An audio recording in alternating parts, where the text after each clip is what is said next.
Bienvenidos amigos a Entre Nosotros. Yo soy Charito Calvache Mateico. Y yo soy Carla Guerrón Montero. Yo soy antropóloga cultural y aplicada y trabajo como profesora titular de la Universidad de Delaware. Uno de mis campos de investigación es el estudio de lo que comprendemos por los conceptos de raza y etnicidad y cómo se manifiestan ellos en las interacciones entre diferentes grupos humanos.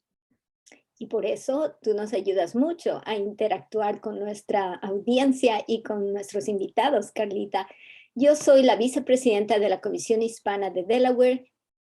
Nosotros servimos como voluntarios para ser su voz, amigos, toda su voz frente al gobierno estatal. En mi vida profesional, en cambio, yo estoy en el campo de la justicia restaurativa y me centro en crear diálogos de respeto para la justicia racial, para las escuelas, el sistema carcelario, el sistema judicial y mucho más. Así es, Cherito, y queremos recordarles que este programa, Entre Nosotros, da voz a los que han venido de muchos países, incluyendo a nosotros y a nuestro invitado de hoy, para encontrar una mejor vida. Aquí es donde nos encontramos y nos comunicamos para conocernos e inspirarnos mutuamente. Exactamente. Aquí es donde ustedes se reflejan y nos encontramos para valorar nuestras contribuciones a Delaware y a esta nación. Si nos están viendo en la ZMX 93.9 FM, Facebook Live, déjenos saber qué es lo que les gusta de este segmento, sobre qué tema les gustaría que nos refiramos y si usted quiere ser invitada a Entre Nosotras. Siempre estamos esperando esa oportunidad de que alguna persona que nos esté escuchando desee participar en el programa. Y nuevamente, como siempre, también les queremos recordar que este es un programa de la coalición Votamos We Vote y por eso queremos agradecer a la organización ACLU de Delaware, al Comité de Justicia Inmigrante de la Iglesia Presbiteriana del Condado de Newcastle, al Fondo Arch Cannon, al Departamento de Antropología de la Universidad de Delaware, de donde tú vienes, la Comisión Hispana de Delaware, la Iniciativa Latina en Justicia Restaurativa y, por supuesto, la ZMX 93.9 FM, por apoyarnos todos a que hagamos este programa. Ahora nos gustaría presentarles a nuestro invitado especial, el ingeniero Rodrigo Vargas. Sí, nuestro invitado especial realmente tiene un nivel de éxito impresionante y nos va a contar sobre eso, pero queremos comentarles rápidamente que el doctor Vargas recibió su licenciatura en biología de la Universidad Nacional Autónoma de México y luego en el año 2007 recibió su doctorado en ciencias ambientales por la Universidad de California en Riverside. En el año 2009, en su doctorado, llevó a cabo una investigación posgrado en ecología del ecosistema en la Universidad de California en Berkeley. Y como si eso fuera poco, hablando de su experiencia profesional, el doctor Vargas empezó como profesor en el Centro de Investigación Científica y de Educación Superior de Ensenada, México. Y de ahí es cuando empezó su carrera en Delaware. Ahora mismo el profesor Vargas es profesor de Ciencias de Plantas y Tierras en la Universidad de Delaware. Así es, Charito, y queremos que nos comente el título honorífico que tiene el doctor Vargas, que realmente es impresionante por el éxito que ha logrado, pero al mismo tiempo es algo que debe cambiarse, ¿verdad? Porque el doctor Vargas es la primera persona latinex que ha recibido el título de profesor a tiempo completo, profesor titular, en toda la historia de su facultad. Imagínense ustedes, 150 años de historia de esta facultad y es la primera persona latinex que ha recibido ese título debido a sus investigaciones impresionantes y sus conexiones con los estudiantes, porque realmente yo sé que él es un profesor increíblemente admirado y respetado. Pero antes de eso queremos conversar con el doctor Vargas y preguntarle si nos puede contar un poquito de su historia de vida, algún momento especial que tal vez nos quiera compartir, que nos permita conocerle un poquito más como ser humano para luego conversar sobre su profesión. Pues muchas gracias por la invitación. Un saludo a todos los que nos están oyendo. Es una gran oportunidad para mí por primera vez participar en este evento en vivo con ustedes, y también es una oportunidad de acercarme a la comunidad Latinx de Delaware. Es una oportunidad que es única y que sepan que estamos muchos apoyando a esta comunidad, aunque no nos veamos. que sepan que podemos llegar a ustedes y que ustedes pueden acercarse a nosotros desde el punto de vista de profesores en las universidades. No somos personas que debemos dar miedo, sino estamos aquí para ayudar a los estudiantes y para ayudar a la comunidad, y estamos aquí. Entonces es un pequeño ejemplo de cómo podemos acercarnos a ustedes y como una invitación a que ustedes también se acerquen a nosotros. Un poco de dónde vengo, quién soy. Pues bueno, yo soy originario de México, de la Ciudad de México, de Xochimilco, en un pueblo que se llama Tepepan. No sé si hay alguien ahí que sepan de dónde está este lugar. Yo nací, de hecho, en la Ciudad de México, en la colonia Roma, y por mi edad, pues me tocó el temblor, ¿no? de la Ciudad de México. Me tocaron, atrás de mi casa se cayeron algunos edificios, y bueno, yo era niño en ese entonces, y mis padres se asustaron, ¿no? De cómo estaba la cosa en el centro de México, en la Roma, ¿no? En la segunda réplica del temblor mi padre decidió que nos fuéramos arriba de la azotea porque vio que muchos edificios se cayeron, así, como sándwich, como tortas, y vimos un edificio caerse a unas cuadras enfrente. Fue una experiencia impresionante. Luego mi padre al día siguiente se fue literalmente a sacar gentes, ¿no? Y con eso se asustaron mis padres y decidieron salirse del centro de México, de la Roma, y nos fuimos a Xochimilco, buscando terrenos más firmes, ¿no? Porque supuestamente hay más roca ahí y las casas no se iban a caer. Entonces, como a los 12 años, 13 años, nos fuimos a vivir allá a Tepepan, y ahí fue donde pues crecí ya hasta mis estudios. Yo decidí estudiar la carrera de biología en la UNAM, en la Facultad de Ciencias. Mi padre es arqueólogo, y pues cuando yo era niño, mi padre nos llevaba a todos los sitios arqueológicos de México. Tuve esa fortuna, aunque cuando uno es niño no valora las cosas que los padres nos ofrecen, y me llevaba que a Tenochtitlan, que a Tepozotlán, que al Teotihuacán, que a Tula, que a en fin. Y en ese entonces, pues yo decía que era aburrido ver piedras viejas, ¿no? Pero realmente lo que hizo esa experiencia fue inculcar una pasión por la naturaleza y el estar afuera. Yo no lo sabía en ese entonces, y agradezco mucho la oportunidad que mi padre me dio de conocer la cultura de México, de los sitios de México, y sacarme, ¿no? de mi casa, y enseñarme un poco, como dije, la cultura, pero también la naturaleza del país. Y con eso estudié biología, me interesé por biología en la Facultad de Ciencias. Y yo creía en ese entonces porque estaba de moda, ¿no? Estudiar la parte de biología molecular y todo eso. Y yo creía que iba a hacer eso, pero realmente me di cuenta que mi corazón no estaba en ese campo, sino en lo que es la ecología.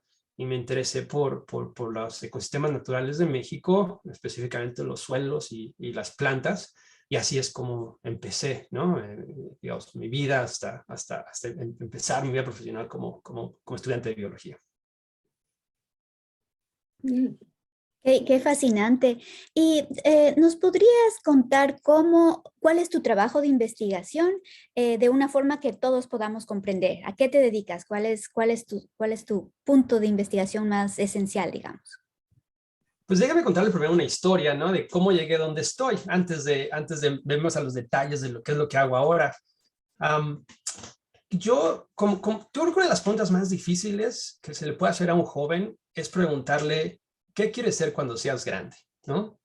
Y esto es algo que me enfrento como profesor todo el tiempo con mis estudiantes, y generalmente les pregunto dos cosas. Uno, ¿qué te gusta hacer fuera de la escuela? ¿Te gusta jugar voleibol, fútbol, lo que sea? ¿Tienes un hobby o algo así? Y la segunda pregunta que les hago es, ¿qué quieres ser cuando seas grande? La primera pregunta es relativamente fácil de contestar, ¿no? Lo que nos gusta hacer fuera de la escuela. Y la segunda es un poco más difícil, ¿no? Porque lleva, pues hay una incertidumbre, ¿no? Sobre todo cuando eres joven, y yo era así, igual que todos los jóvenes, ¿no? ¿Qué quiero hacer cuando estás grande? No lo sé, ¿no? Lo que sé es que quiero tener un trabajo y no morirme de hambre, ¿no? Esa era mi meta en ese entonces. Y como biólogo, pues era una incertidumbre mayor, ¿no? Incluso, o sea, mi abuelo me decía, ¿pero qué vas a hacer de biólogo? Te vas a morir de hambre, ¿no?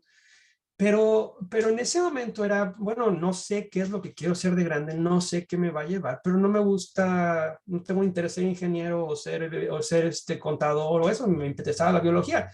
Y yo siempre he partido con la idea de que si haces algo que te gusta, lo vas a hacer con ganas, y si lo haces con ganas, lo vas a hacer bien, y si lo haces bien, se abren puertas de oportunidades.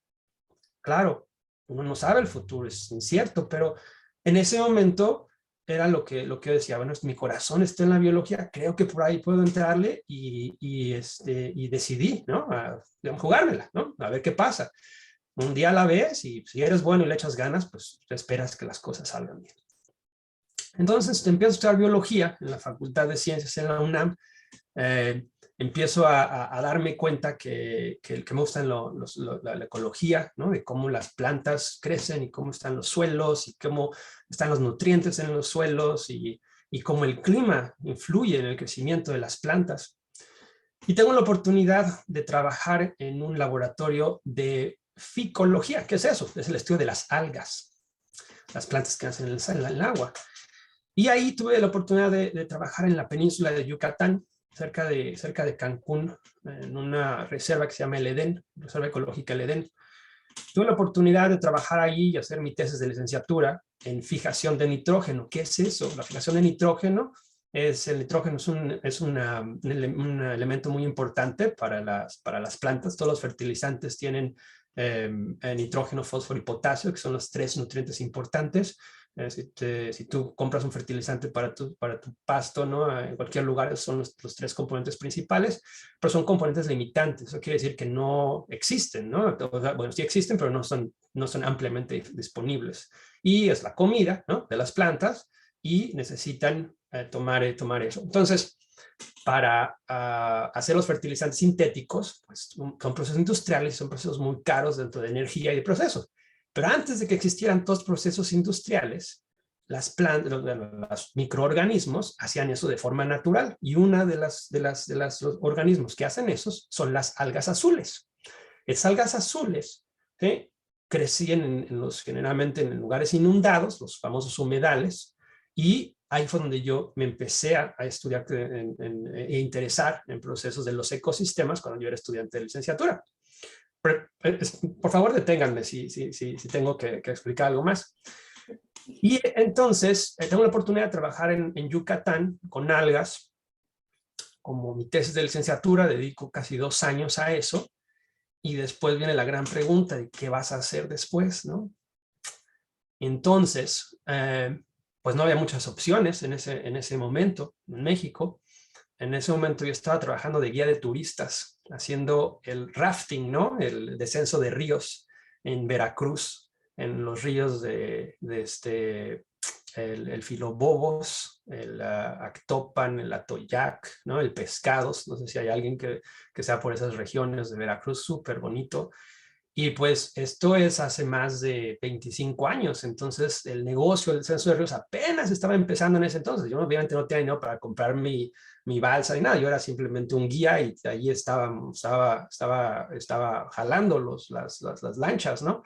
Pero era una forma de ingreso, pero yo no sabía, ¿no? qué pasaba y la opción de seguir, ¿no? en el área de turismo ecológico, pues era bien. Pero la pregunta es, ¿qué haces con el título de biólogo? ¿Para qué estudiaste biología? Pues era donde venían los ingresos, ¿no? Para poder sobrevivir como estudiante de biología. Pero por otro lado siempre estuve el gusanito de decir, bueno, yo quiero seguir estudiando. ¿Pero dónde estudias? Y tenía la curiosidad de ver qué es vivir fuera de México. Entonces tuve la oportunidad de tener algunos profesores que me ayudaron a explorar oportunidades, ¿no? ¿Cómo le sigues para seguir estudiando?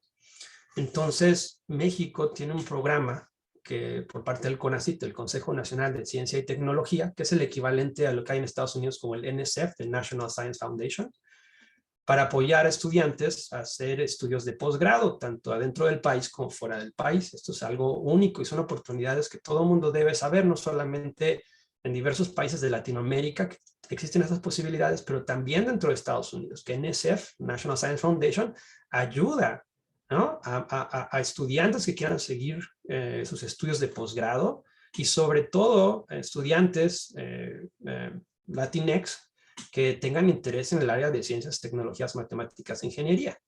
Entonces, son oportunidades que creo que todo el mundo debe saber y se puede acercar y nos puede preguntar. Entonces, me acerco a estos programas de México y me dan la oportunidad de estudiar un doctorado en la Universidad de California, Riverside. Bueno, pues uno mete los papeles, yo no sabía ni qué iba. La historia es que gracias a esa oportunidad que tuve de trabajar en Yucatán, pude conocer profesores en la Universidad de California en Riverside. Uno de ellos que me dijo, bueno, vente. El reto fue que me dijo, y tengo todavía las cartas de admisión de las universidades, me dijeron, vente si tú puedes pagar tu propia educación. ¿Cómo le haces, no? Siendo de México, no teniendo ingresos para pagar las colegiaturas, ¿no? Y la manutención y todo, aquí es imposible.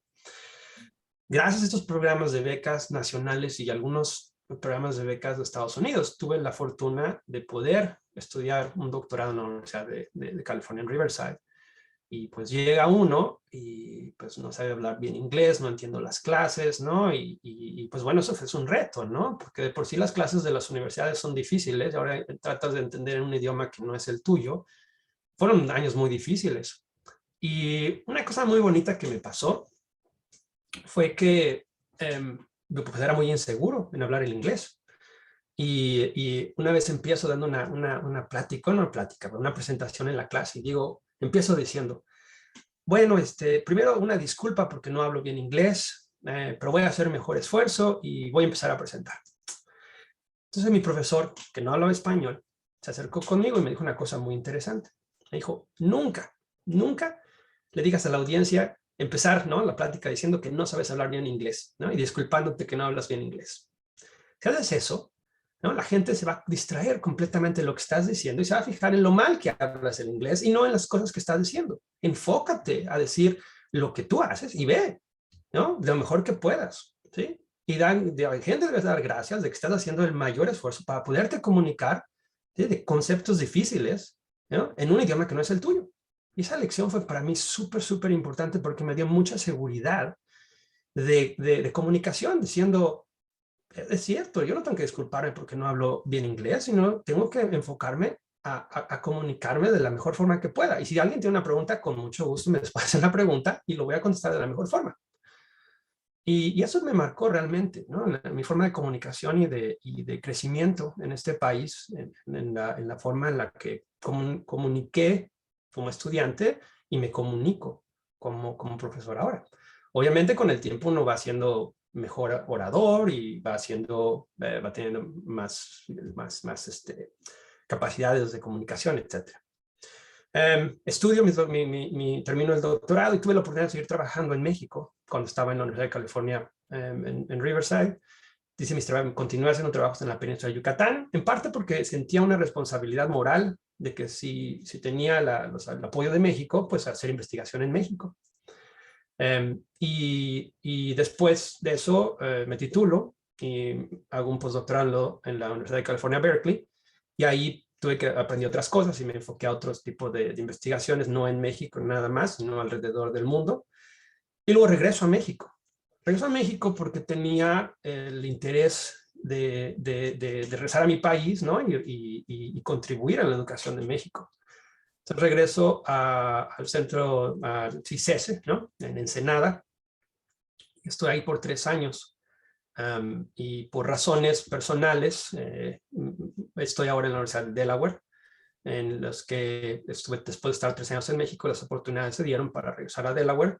Y estando aquí, pude seguir trabajando con estudiantes latinos, algunos estudiantes de diferentes áreas internacionales de Latinoamérica, y trabajar ahora con estudios sobre cómo los ecosistemas respiran en Delaware. Ahora sí, respondiendo a tu pregunta, después de esta larga historia de quién soy y a dónde llegué, lo que hacemos específicamente en mi laboratorio es estudiar cómo los ecosistemas respiran. ¿Qué quiere decir esto? Así como las personas respiramos, damos oxígeno, exhalamos CO2. Los ecosistemas hacen más o menos lo mismo, y toman y sueltan CO2. Entonces, el intercambio de tomar CO2 y la asimilación por fotosíntesis, y cómo lo sacan por respiraciones, ese balance es lo que estudiamos. Y al final lo que tratamos de medir es cómo estos ecosistemas respiran y si estos ecosistemas están acumulando carbono o perdiendo carbono. ¿Y por qué es importante esto? Muchos de ustedes han oído hablar sobre el efecto de gas invernadero en la atmósfera, el calentamiento de la Tierra, y todo esto, uno de los gases más potentes, bueno, CO2 y metano, y nosotros medimos esos gases, cómo los ecosistemas respiran, cuáles son las cosas climatológicas que los influyen, como qué, cambios de temperatura, cambios de precipitación, de cuánta lluvia está cayendo, etcétera, y al final, cómo estos ecosistemas van a responder al cambio climático, a eventos extremos como huracanes o diferentes tipos de manejo. Increíble, qué belleza. Y justo con toda tu trayectoria has llegado aquí a ese mensaje precioso de cuidar el aire que nuestros niños reciben. Y sabes que en Seaford hay el intento de crear una refinería de metano, justo junto a un barrio donde la mayoría, yo he golpeado las puertas, son latinos, son africanos, americanos, y no tienen idea de lo que se les viene. Si el Estado no detiene, va a ocurrir por 20 años. Van a traer de Virginia y Maryland todos los desechos, que son desechos químicos también, de la industria avícola para refinar. Y ellos tratan de decir, estamos haciendo algo bueno con el ambiente. Yo creo que tú no opinarías así, ¿verdad? No conozco ese proyecto específico, tendría que verlo. El metano por sí, como el CO2, no son necesariamente dañinos, pero todo en exceso es malo, ¿verdad? Entonces, tendríamos que ver específicamente cuál es eso. Y sé que el estado de Delaware está proponiendo un plan de manejo del cambio climático que va a estar en discusión en las próximas semanas, y creo que está abierto a discusión pública, pero no podría comentar en ese caso específico.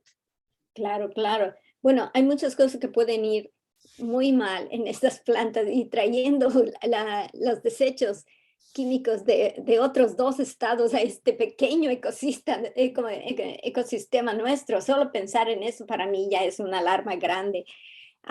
Pero también nos has llevado a esto que tú mencionaste un momento bueno, tú no mencionaste en ese contexto, pero yo supe que después de la guerra mundial había tantos gases neurológicos que ellos le pusieron un poco, le cambiaron un poco la composición y se hicieron fertilizantes con todos los explosivos y las dinamitas, y luego se hicieron con este gas neurológico los pesticidas.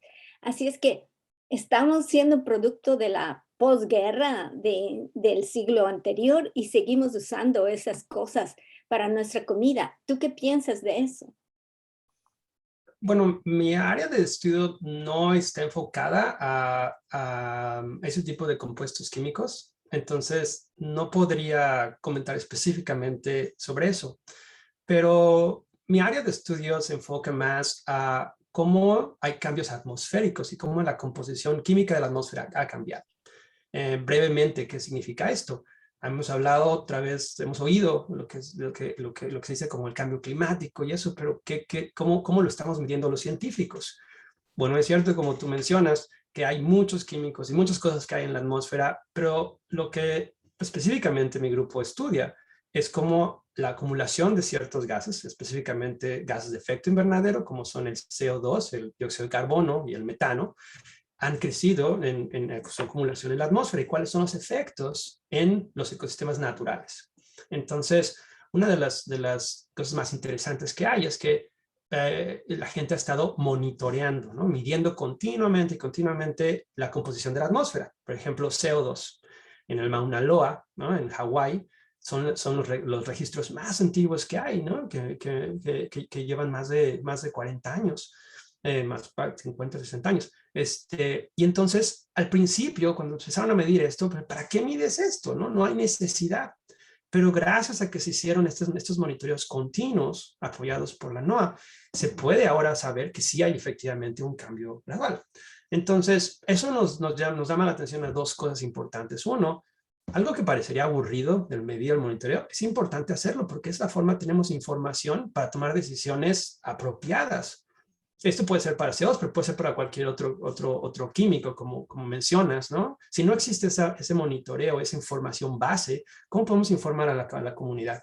Entonces, sería importante mencionar que tenemos que tener esa información a nivel local, como mencionas, de qué es lo que está pasando en nuestras comunidades, qué es lo que está pasando en el agua, qué es lo que está pasando en la atmósfera, qué es lo que está pasando en los suelos, qué es lo que está pasando en mi comida, para poder tener esa información y poder decir, ok, así es como empezamos, así es como estamos, o ha habido un cambio, y tomar decisiones informadas, ¿no? Tanto como consumidor, quiero comprar eso, quiero comprar esa comida, quiero comprar ese fertilizante, quiero participar en ciertas cosas, y también al final, bueno, un poco más complicado, pero saber cuál es nuestra influencia como humanos y nuestras decisiones en los ecosistemas locales y en las decisiones incluso políticas, ¿no? A nivel estatal o a nivel nacional. Pero bueno, ya mucho más avanzado. Pero qué buena idea que ahora te conoce nuestra audiencia, te conoce nuestra comunidad y van a acordarse de tu nombre y van a saber que pueden conversar contigo para saber, ¿no?, todas las expectativas que pueden tener en el futuro de su educación, guiados por ti. ¡Qué maravilla! Así es que te agradecemos tanto por estar aquí. Qué pena que se corta el tiempo tanto, pero ha sido maravilloso lo que tú nos has venido a contar y nuestros jóvenes estarán alertas de que ellos también pueden hacer un cambio y protección de nuestro ambiente con las investigaciones y cosas, siguiendo todo lo que tú has hecho. Pues muchas gracias por la invitación, muchas gracias por la oportunidad de participar aquí. Jóvenes, acérquense a nosotros, escríbanos, todo es público, pongan nuestros nombres en internet, busquen la Universidad de Delaware, acérquense. Somos pocos Latinx en la Universidad de Delaware, pero si no se sienten a gusto escribiendo en inglés, escriban en español, hagan preguntas, ¿no? Si no contestamos la primera vez, vuélvanos a escribir, que no les dé pena. No contestamos porque no queremos, sino porque no lo vemos el correo, pero ustedes siguen escribiendo, vamos a contestar. Y nosotros también les podemos comunicar contigo. Así es que, amigos, nosotros estamos allí también en Entre Nosotros para comunicarles con estos increíbles maestros latinos que les pueden apoyar. Queremos agradecer no solo a ti, sino también a la organización el CLU, que es miembro de Votamos We Vote, al Comité de Justicia de la Iglesia Presbiteriana en el Condado de Newcastle, el Fondo Arcano, la Iniciativa Latina en Justicia Restaurativa, el Departamento de Antropología de la Universidad de Delaware, donde yo trabajo, la Comisión Hispana de Delaware y, como siempre, la ZMX 93.9 FM por apoyarnos a que este programa llegue a todos nosotros. Y a nuestra querida Karen Torres por su enorme dedicación a nuestro programa, proveyéndonos de datos esenciales. Los vemos el próximo jueves a las 11:30, amigos. Ahora nos dejamos con la frase de la activista ambiental muy jovencita, Greta Thunberg. El cambio climático es la crisis más importante que ha enfrentado la humanidad jamás. Quiero que escuchen a los científicos. Y quiero que se unan detrás de la ciencia. Y luego quiero que actúen. Así como nuestro queridísimo científico en la Universidad de Delaware. Muchas gracias. Muchísimas gracias.